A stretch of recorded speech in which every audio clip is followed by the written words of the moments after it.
vai passar para o terceiro ciclo, que é o ciclo do oxigênio. Lembra dos chomps, elementos químicos encontrados em maior quantidade nos seres vivos: carbono, hidrogênio, oxigênio, nitrogênio, fósforo e enxofre. Bem, o oxigênio também não está na forma atômica, está na forma molecular, que é o O2, ok? Bem, o ciclo do oxigênio, ele envolve processos, então, como a respiração celular, tanto de animais quanto de vegetais, né? Certo? Vai envolver agora a camada de ozônio e vai envolver combustão. Como assim, Fernanda? Não pode confundir camada de ozônio, que é O3, com efeito estufa. Não pira, não. Então, vamos devagarzinho. Quando eu falo de oxigênio, O2, que eu vou lembrar de ozônio, que é o O3. Aí a gente vai falar muito disso. Bem, a gente sabe, então, que o oxigênio é um dos elementos mais abundantes no planeta, né, constituindo cerca de 21% da atmosfera, porque o gás presente em maior quantidade na atmosfera é o nitrogênio. Bem, o gás oxigênio, ele é um gás muito reagente, tanto que a gente sabe que para alguma coisa pegar fogo, a gente precisa de oxigênio. É aquele experimento clássico da vela, né? Se eu acendo uma vela e deixo ela destampada, enquanto tem oxigênio, né? Enquanto então tiver a vela, ela vai queimar. Mas agora, se eu pego a mesma vela e se eu coloco um copo sobre essa vela, ela vai apagar a hora que acabar o oxigênio. Então, a gente precisa do oxigênio para as reações de combustão, ok? Tá tranquilo ou não? O oxigênio vai influenciar diversos ciclos biogeoquímicos, como o do carbono, que eu acabei de falar agora. Bem, agora a gente vai falar de camada de ozônio. A camada de ozônio é uma camada que também ela vai ficar, então, em níveis superiores, então, e ela protege a Terra dos raios ultravioleta. Bem, a destruição dessa camada de ozônio pode causar vários problemas, mas principalmente problema causado com o quê? Com raio UV, câncer de pele. Todo mundo já deve ter ouvido falar, por exemplo, que não é bacana que a gente, né, vá tomar sol no horário, por exemplo, certo? Por exemplo, das 10 até as 14 horas, que é o horário que o sol está mais forte. A incidência desses raios ultravioleta causa câncer de pele. Então, na verdade, essa camada de ozônio, que é formada por oxigênio, por reações químicas que ocorrem na estratosfera, então, ela protege a Terra dos raios UV. Aí eu comentei que a destruição da camada de ozônio, ela geralmente é feita pelos CFCs. CFCs é uma sigla, clorofluorocarbonos, que são os gases que eram liberados, por exemplo, por geladeira, por freezer, por aerosóis, por ar-condicionado, certo? Aí agora eu vou lembrei do protocolo de Kyoto, quando eu falei de efeito estufa. Agora eu vou lembrar do protocolo de Montreal, 10 anos antes do de Kyoto, em 1987, que visou o quê? Ele impunha algumas obrigações para que o consumo de produtos que liberavam esses CFCs, que destruíam a camada de ozônio, fosse reduzido. E o mais bacana dessa história é que do consumo, então, da liberação de CFC, 97% dessa liberação a gente já conseguiu reduzir. É isso que eu falo, moçada. Se a gente tem educação, a gente sabe fazer a coisa. Se a gente tem consciência ambiental, a gente sabe fazer o planeta funcionar. Então, vamos pensar aí. Vamos pensar então nessa Amazônia sendo desmatada, olha o nosso clima, o que está acontecendo aqui. Vamos pensar no Pantanal. Conseguimos reduzir absurdamente as emissões de CFC. Porque antigamente, você comprava uma geladeira, ela liberava CFC. Hoje, todas as fábricas, né, as indústrias que produzem geladeira, ar-condicionado, já fazem os motores que não liberam o CFC e que não vão destruir a camada de ozônio. Então, a gente tem alternativa sim, e eu acho que a alternativa, né, está sempre na educação. Então, moçada, o que eu coloquei aqui de resumo do ciclo do oxigênio? O oxigênio é um dos elementos mais abundantes do planeta, perdendo apenas para o nitrogênio. Na atmosfera, ele pode ser encontrado na forma de oxigênio gasoso, que é o O2, na forma de ozônio, que é o O3, ou junto com o carbono, formando o gás carbônico ou dióxido de carbono. Lembrando da aula, então, de origem da vida, que na atmosfera primitiva não tinha oxigênio. O oxigênio só surgiu tempos depois do surgimento dos organismos fotossintetizantes, então, que pegavam o gás carbônico e liberavam oxigênio. Eu coloquei aqui, né, que olha só que interessante, o oxigênio começou a se acumular na atmosfera há cerca de 2 bilhões de anos. Lembrando que a idade do planeta Terra está em torno de aproximadamente 4,5 bilhões de anos. Então, na atmosfera primitiva, não tinha oxigênio. Ok? Tá tranquilo? Ele é importante para os processos de fotossíntese, respiração, decomposição e combustão, como eu acabei de explicar agora. Aí eu coloquei aqui, né, o processo da fotossíntese, ó. Os vegetais, eu não posso esquecer do fitoplâncton, vão absorver o gás carbônico, realizar a fotossíntese junto com a luz solar, transformar o gás carbônico, então, em glicose, que é o composto orgânico, açúcar e oxigênio. Olha que coisa linda aqui, ok? Aí eu mostrei de novo aqui nesse slide o ciclo do oxigênio.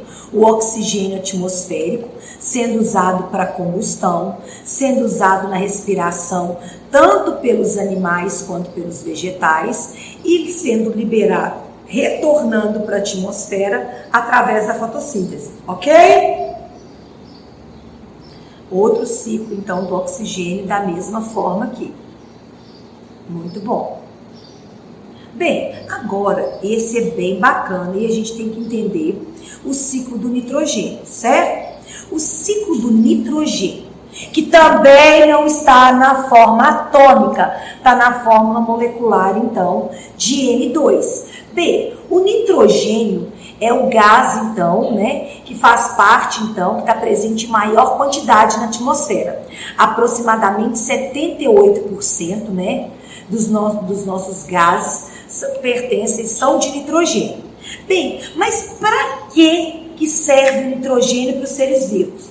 Vamos voltar nas aulas de bioquímica. Todas as proteínas são formadas por aminoácidos. Os aminoácidos, então, que são os componentes das proteínas, são formados por um radical amino, que é o NH2, e um radical carboxila, que é o C-OH. Então, para fazer proteína, precisa de nitrogênio.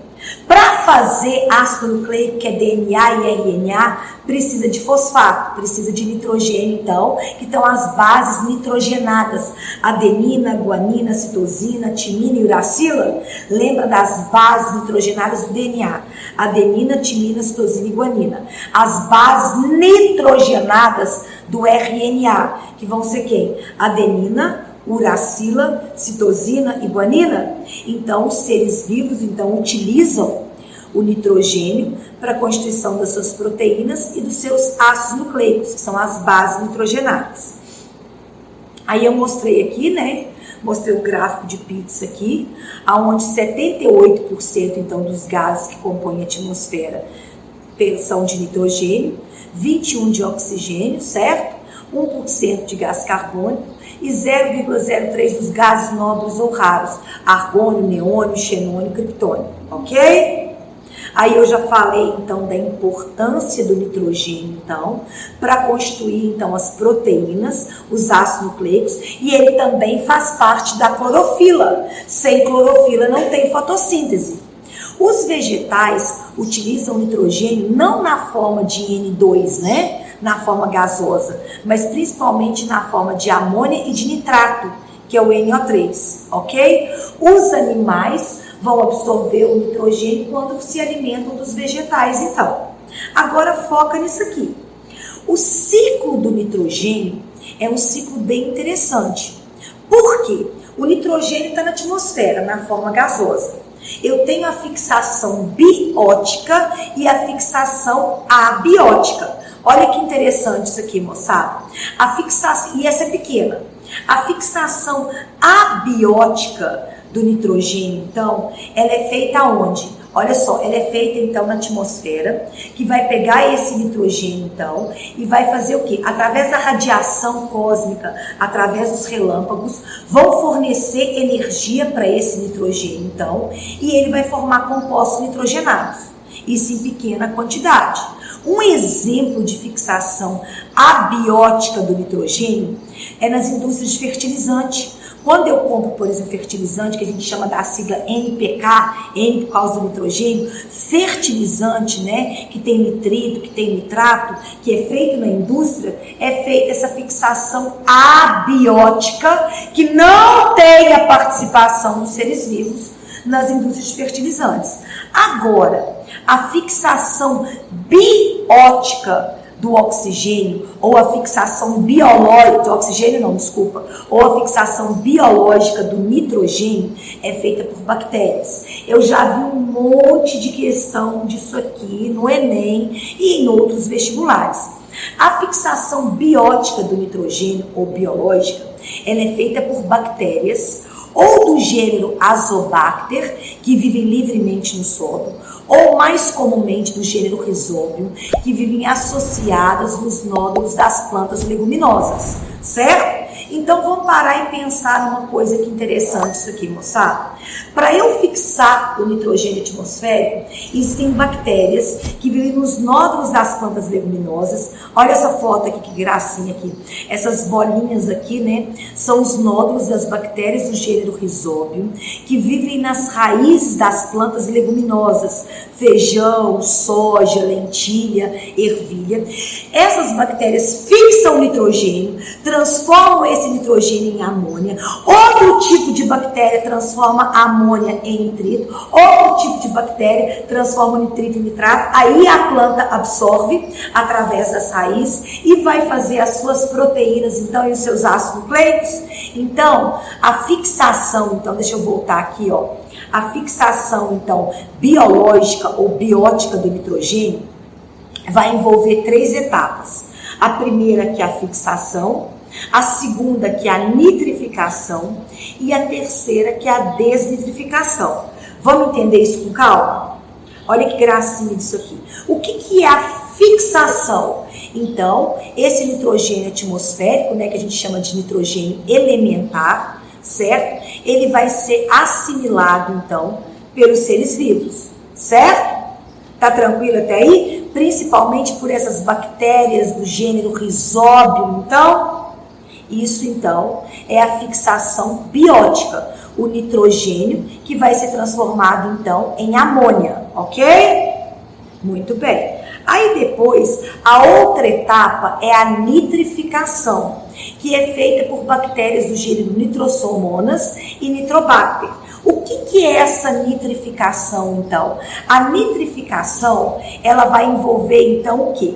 A nitrosação, que é a transformação da amônia, olha que interessante, então, em o quê? Nitrito, e a nitratação, que é a transformação do nitrito em nitrato, que esses são os sais absorvidos pelas plantas. Então, vocês perceberam uma coisa que sempre é falada, então, que no ciclo do nitrogênio tem a participação de bactérias, né? Eu estou falando, então, da fixação biótica ou biológica, de bactérias em todas as etapas, na fixação, certo? Na nitrificação, que é essa aqui, ó, que eu mostrei aqui, né? Eu expliquei que nitrosação é a transformação da amônia em nitrito e nitratação, a transformação, então, da amônia em nitrato, ok? Beleza. E por último, a desnitrificação. O que é a desnitrificação? É esse nitrogênio voltar para eu fechar o ciclo. Como que o nitrogênio vai voltar para a atmosfera, então? Através de bactérias, então, desnitrificantes. De bactérias, então, que vão agir sobre as excretas nitrogenadas, né? Amônia, ureia e ácido úrico, certo? E vão transformar essas excretas nitrogenadas, então, em o quê? Nitrogênio novamente, em amônia e depois nitrogênio. Tá tranquilo o ciclo do nitrogênio? Aí eu mostrei aqui, né? Mostrando, então, nesse ciclo aqui, o nitrogênio, né, que vai ser absorvido da atmosfera pelas bactérias presentes, então, nos nódulos das plantas, das raízes das plantas leguminosas, vai ser transformado, então, em amônia. A amônia vai ser transformada em nitrito, vai ser transformada em nitrato, vai ser absorvido, então, pelas plantas, pelos vegetais no solo, e os animais, quando comem, então, esses vegetais, vão absorver, então, as proteínas e os ácidos nucleicos, ok? Mostrei de novo aqui, né, o ciclo do nitrogênio. E ele volta para a atmosfera através da ação das bactérias, então, desnitrificantes, ok? Muito bem. Aí eu coloquei aqui as etapas do ciclo do nitrogênio. A fixação biológica, que são geralmente, né, tem azobacter, mas a azobacter vive livre no solo. As bactérias do gênero Rhizóbio, que vão fixar o nitrogênio atmosférico e transformar em amônia. A nitrossação, que é a transformação da amônia, certo? Em nitrito. Nitrossomonas são as bactérias. A nitratação, transformação então de quem? Do nitrito em nitrato. E a desnitrificação através das excretas nitrogenadas e da decomposição, ok? Muito bem.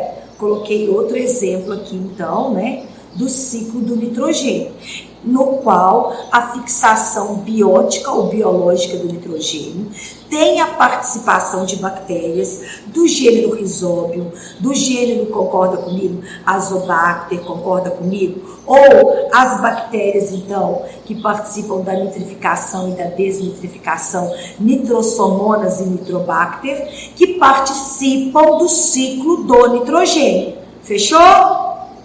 Então, terminamos o ciclo do nitrogênio, ok?